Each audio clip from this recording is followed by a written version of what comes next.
This podcast is brought to you by sarahraven.com, which is home to everything you need for a truly beautiful and productive garden.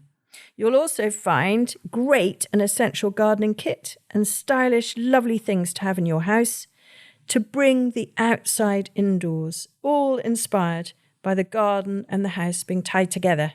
There's also plenty of garden inspiration, how-to videos and specialist growing guides, so head over to sarahraven.com today to discover even more.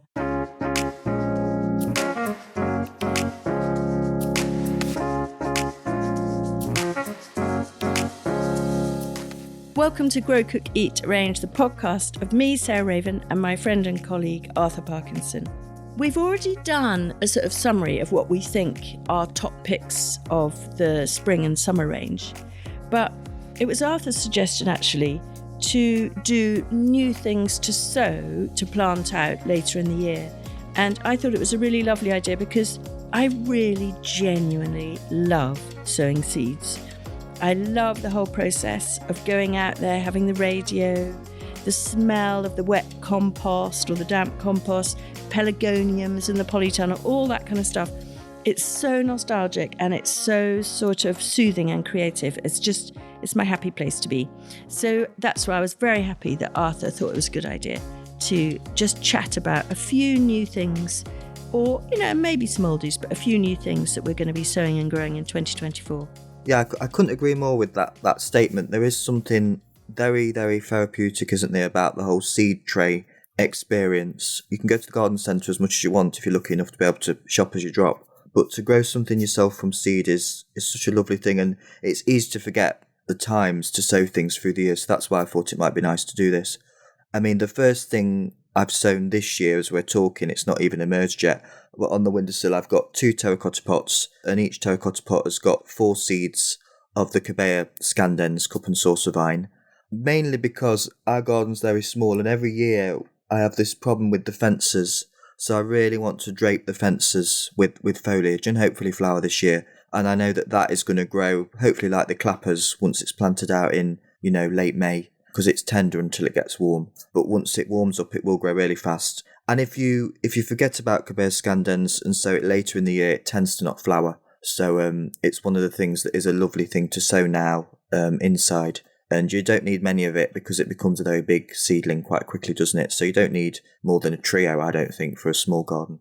No, totally. Oh, well, I'm glad you mentioned a climber first, because I'm actually going to mention an edible climber as my first one. And it's because I was so blown away by these 2 seeds on trial in 23. And I've tried to fast track them, but I'm not absolutely sure I've succeeded, but it doesn't matter. We are going to grow them again in 24.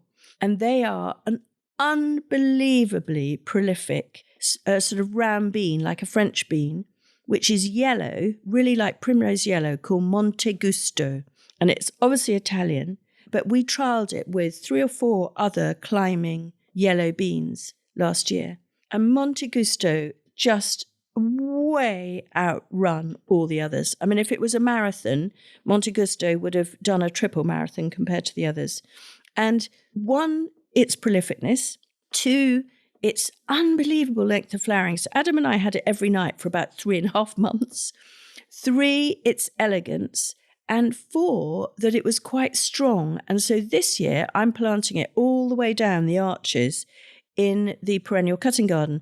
And the reason is Josie and I have been looking for something that grows up the sides of the arches but meets in the middle and then hangs down. And do you know, we've tried so many different things. So we tried hops to start with, and they got rust, and they didn't look nice at the base. And we've tried tumbergias, which I absolutely adore, but they tend not to quite meet in the middle. Cobaea does, which you've mentioned, so we always grow that. But these beans, I'm pretty sure Monte Gusto is going to meet in the middle. And we had in the veg garden here, we had a runner bean, which was the most sumptuous looking thing, which was called Black Knight. And it's a runner bean that has scarlet flowers like Polestar or a standard runner, but it has these incredibly rich ebony coloured beans rather than green. And we were incredibly lucky to have the most lovely event last year where our daughter got married here. And the two fantastic florists who've been on a previous podcast, actually called Connie and Jessie Booth, they covered the tables with lots and lots of dahlias, but with these two types of bean, both Black Knight and Monte Gusto. And they were just so stylish, tasted good. We ate them, we loved them, we looked at them. Unbelievably wonderful, I think. And I had another discovery, sorry, I'm banging on a bit here, but about another edible that's supremely beautiful and elegant that I picked a lot and used in my Create Academy cutting patch course, which was the Blue Shocker purple podded pea. And what I discovered is that with the blue chocker, they're quite starchy for the eating, so they make a really nice crostini with mint and things, a topping. But the thing that I loved them more for, to be honest, was picking them as a cut flower. And I got a very sharp, serrated knife like you would use to chop up tomatoes. And I just sliced open the pod. So then you had the dark crimson shell, the pod colour, and then the bright, incredibly jewel-like green peas inside. And I just slightly forced them open. And I had them in tresses running all the way down the table for a party we had here in August, and then also at the wedding.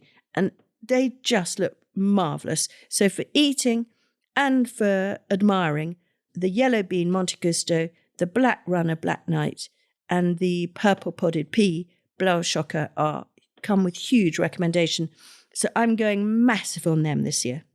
I like that blue pea too. I used to grow it at the Emma Bridgewater factory because they'd always be doing vegetable patterns. So I used to grow it, as you've said, for still life in the shop. And I loved it. I found it so rewarding, and it's so unique in that dense colour. But I love the idea of splitting it so you get the pea inside. Beautiful. So lovely and vigorous. So that's why they're good for arches, I think. Like the Christmas decorations of veg you've got from Venice, aren't they? Beautiful. Exactly. Yeah. I'm sure that's what they reminded me of, which is why I love them so much. So what's your next one?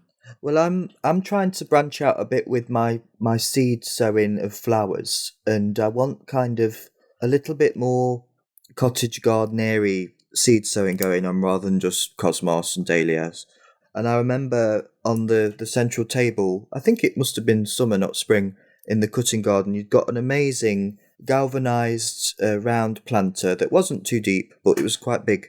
And in them you'd got the Cellini pendulas. I think that's how I pronounce them. And they looked like miniature corn cockles, and they were in such vibrant colours. It almost looked like they could have self-seeded themselves in there. Lovely. So I think I've got time to sow those for summer flower. But with them I wanted to grow as like a spiller the Thunbergia African sunsets to spill out, which I think might work. Definitely. And then also I want either in with them or in separate pots. I absolutely love the schizanthus. Yes, schizanthus, yes. Yeah. And there's one actually, because you can just Instagram anything you want to grow these days and up comes 1,000,001 photos. Yeah. But I Instagrammed them, and Fluette Flower actually had a huge armful of them, of a mix called Angel's Wings. So I'm going to try and seek that one out, as well as growing the Badger's hybrid mix. Because I just want to do more kind of Beatrix Potter tapestry-like flowers, as well as all the traditional favourites that we love. It might work. I mean, it's about working out, isn't it, at this time of year, how I'm going to sow everything and the timings to get the combinations. So I know with Thunbergias, for example, I will sow them, but they won't be able to go outside until, June time. Whereas the other things, I think I'll be able to sow a bit earlier and just keep them more protected, maybe under cloches and cold frames. Yeah. My only worry about the Silene, I absolutely love it. It's fragrant. I think it's so pretty, but it doesn't flower for hugely long. So I would say it will flower sort of mid-May to mid-July. But, then if you've got other things coming along, and then the schizanthus, if you sow those in August, they flower in April, and they were used hugely by the Victorians to stand in for pelargoniums, for their pelargonium tiered theatres in their greenhouses. Because, of course, pelargoniums in the spring don't look so good, so they would grow the schizanthus in terracotta pots to fill their stage theatres.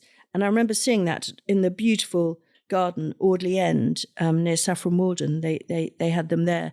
But you can sow them in spring, and then, as you say, they'll flower in August. So the Silene might go over, but then the Schizanthus could take over from them. So I think that sounds like a wonderful combination. And I'm going to do a combination too, which is 3 things in a pot. And I think I'm probably going to do them in the same pot, but also echo them in separate pots. And I'm going to go for Zinnia Queenie Mix, which I know you've mentioned in another podcast.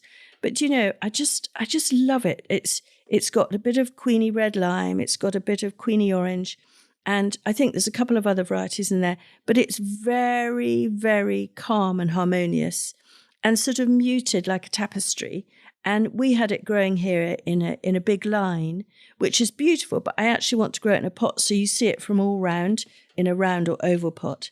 And then to a bit of height coming up through that, I'm going to try the sort of primrose sort of slashed apricot, Antirrhinum Cost apricot, which I was blown away by last year in our Antirrhinum trial. And again, we'd have grown lots more of that. So the Antirrhinum, I'm going to sow literally now because I need to get going with them. The Zinnia I won't sow till probably mid to late April. But then I'm going to have one other thing in this sort of combination, which is one of these Seterias, these grasses that look almost like a sort of squirrel tail in miniature. So they're really fluffy.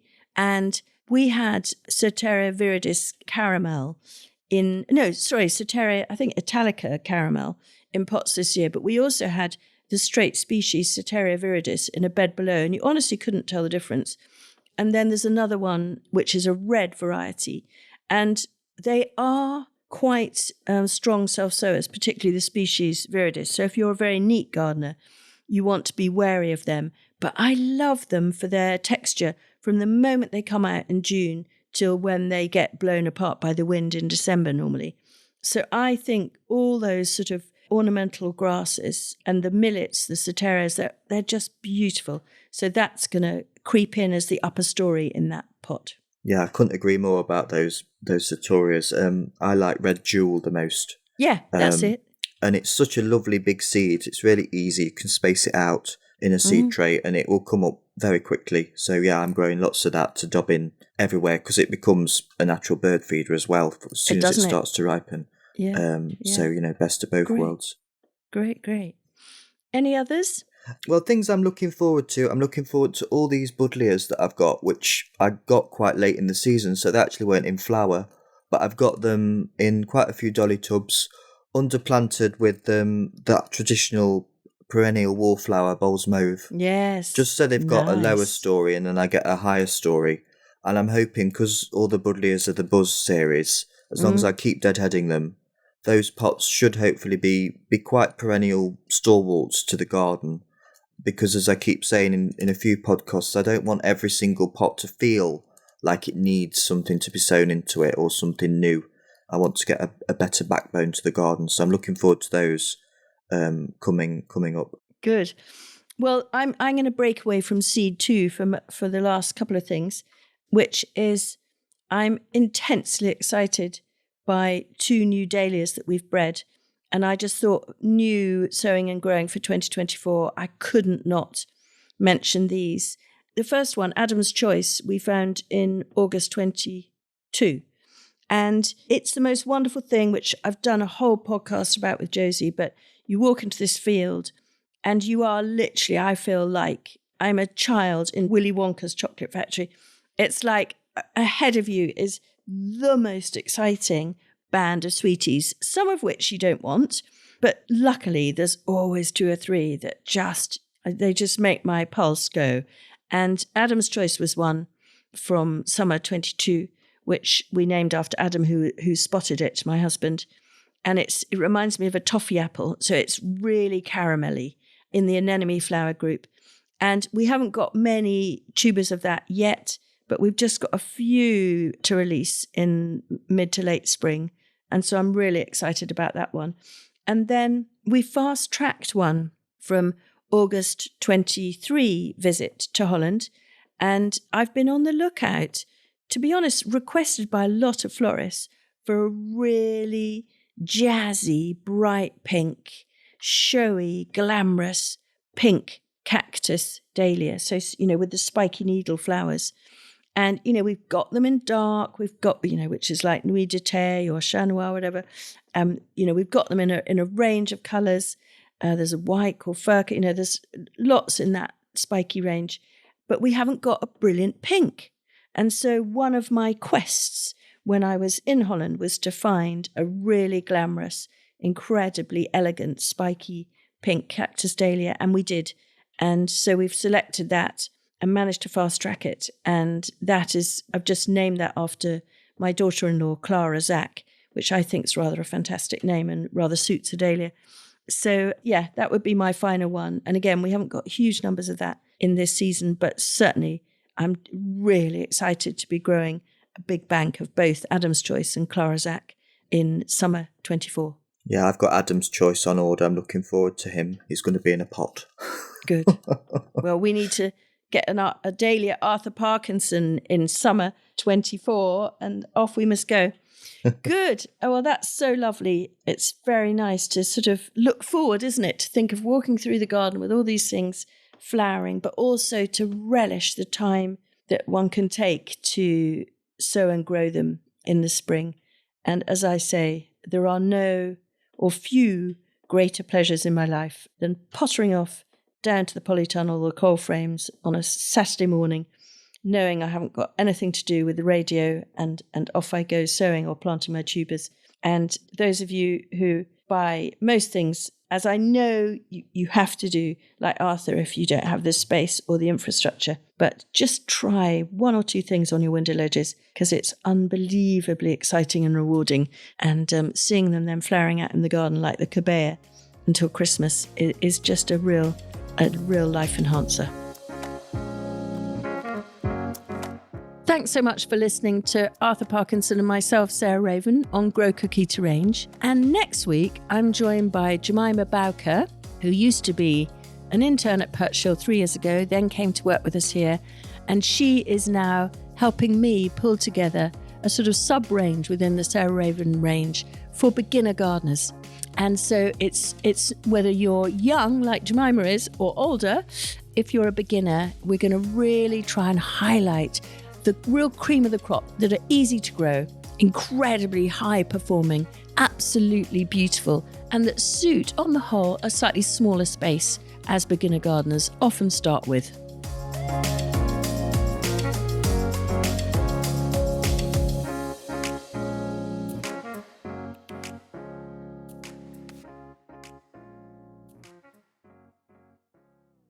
You can find more information, photos and advice sheets on all the plants and recipes we talk about on this podcast by heading to the show notes or at sarahraven.com/podcast.